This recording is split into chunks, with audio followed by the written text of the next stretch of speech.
আব্দুল হান্নান মাসুদ, আপনাদের হাত ধরে ঐতিহাসিক গণ অভ্যুত্থান এলো, কিন্তু নতুন বাংলাদেশে আমরা দেখছি জনগণের আকাঙ্ক্ষা কিংবা প্রত্যাশা কিন্তু আকাশচুম্বী। 16 বছরের আমরা যে শোষণ বঞ্চনার শিকার হয়েছি, আমরা রাতারাতি তত্ত্বাবধায়ক সরকার বা আমাদের অন্তর্বর্তীকালীন সরকারের কাছে সমাধান চাইছি, সেটা কি সম্ভব? দেখেন, একটা বিষয় হচ্ছে, আপনার যখন আপনাকে মুখ চেপে বন্ধ করে রাখা হবে তখন, এবং দীর্ঘ সময় বন্ধ করে রাখার পরে যখন আপনার মুখ থেকে হাতটা সরিয়ে নেওয়া হবে, তখন আপনি নিশ্চয়ই চাইবেন আমি জোরে একটা চিল্লানি দিই। মানে একটা বিষয় হচ্ছে, এখানে একটা বিষয় হচ্ছে যে আমরা দীর্ঘ সময় কোনো কিছু নষ্ট থাকলে তারপরে হঠাৎ করে আমরা এটাকে যখন ওপেন করতে যাই তখন এটাকে একটা চেক করে দেখি আসলে ওপেন হচ্ছে কিনা, এটা সাউন্ড ঠিক আছে কিনা। ঠিক বাস্তবেই একই রকম বিষয়। মানুষ এতদিন পর্যন্ত 2008 সাল থেকে 2024 সাল পর্যন্ত তাদের মুখ চেপে রাখা হয়েছে। এখন তারা দেখতে চাচ্ছে যে আসলে আমাদের কথা শোনার মতো কেউ আছে কিনা। আমরা যে রক্ত দিয়ে এই ফ্যাসিস্ট একটা রেজিমের পতন ঘটালাম, এখন যে গভর্নমেন্ট আছে সে আমাদের কথা শুনছে কিনা, এবং তাদের যে আকাঙ্ক্ষা, সে আকাঙ্ক্ষাটা কার কাছে?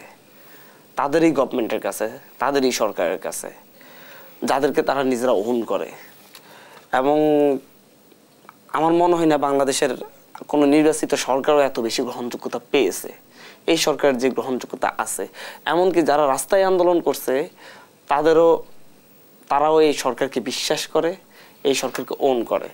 ফর এক্সাম্পল, কয়েকদিন আগে যমুনার সামনে প্রায় 12টা গ্রুপ একত্রিত হয়েছিল।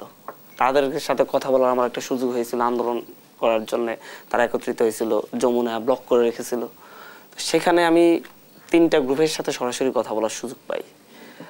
তাদেরকে আমি শুধুমাত্র 2 মিনিট কথা বলেছিলাম যে দেখেন, আপনারা আন্দোলন শুরু করেছেন, আন্দোলন তো আপনারা করবেনই, আপনার দাবি যৌক্তিক হতে পারে, কিন্তু আপনারা যখন প্রধান উপদেষ্টার বাসভবনের সামনে সরাসরি এসে আন্দোলন করেন, তখন কিছু মিডিয়া দেখাতে পারে, কিছু বিদেশি মিডিয়া দেখাতে পারে যে প্রধান উপদেষ্টাকে অবরুদ্ধ করে রেখেছে এই দেশের জনগণ।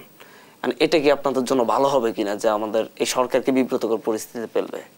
তারা 5 মিনিটের মধ্যে এই কথাটাকে গ্রহণ করে যে আমরা এই সরকারকে বিব্রতকর অবস্থায় ফেলবো না। একটা স্মারকলিপি আমার হাতে ধরিয়ে দিয়ে, ভাই আপনি এটা পৌঁছে দিয়ে, ওরা সরে গিয়েছে। এই যে যারা আন্দোলন করছে তারা এই সরকারকে বিশ্বাসযোগ্য মনে করেই এই সরকারের কাছে চাচ্ছে, এবং তাদেরকে যখন বলা হচ্ছে যে সময় দিন, তারা তখন সময় দিতে প্রস্তুত আছে। তাদেরকে ভুল বুঝিয়ে বারবার বিভিন্ন গোষ্ঠী উস্কানি দিয়ে তাদেরকে নিয়ে আসে, কিন্তু যখন তাদেরকে বোঝানো হয়, তাদের কাছে বার্তাটা ক্লিয়ার হয়, তখন তারা চলে যেতে প্রস্তুত। সবার সব দাবি কি এখনই তুলতে হবে? সব দাবি কি যৌক্তিক, নাকি এর পেছনে লুকিয়ে আছে কোনো ষড়যন্ত্র? দেখেন, আমি ফ্যাসিবাদী ভাষায় সবগুলোকে ষড়যন্ত্র বলবো না। শেখ হাসিনার সরকার যখন ক্ষমতায় ছিল তখন সব কেউ দাবি তুললেই বলতো এটা আমার বিরুদ্ধে ষড়যন্ত্র। বাস্তব হচ্ছে, মানুষ দীর্ঘদিন যাবৎ চুপ ছিল, সে চুপ থাকার পরে তারা কথা বলার সুযোগ পাচ্ছে, তারা কথা বলছে, কিন্তু তাদের কাছে আসলে মেসেজটা পৌঁছাতে হবে, আমাদেরকে বুঝাতে হবে আসলে এটা সঠিক সময় কিনা। যেহেতু সরকার যেটা প্রতিষ্ঠিত হয়েছে এটা তাদেরই সরকার, এবং তারাই তাদের কথা ভেবেই এই সরকার এসেছে।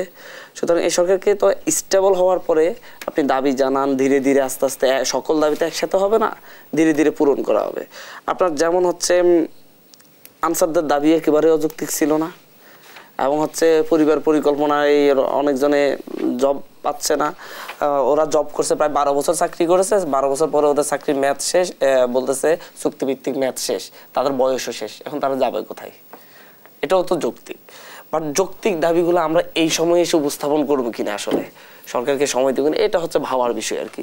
তো এই ব্যাপারে আশা করি যে যারা আন্দোলন করছে তারা অনেক দায়িত্বশীলতার পরিচয় দিবে, এবং তারা দায়িত্বের জায়গা থেকে তারা একটু সময় দিবে সরকারকে, এবং আলাপ আলোচনার মাধ্যমে যতটুকু সরকারের পক্ষে সম্ভব ততটুকু সরকার অবশ্যই জনগণের পক্ষে সিদ্ধান্ত নেবে।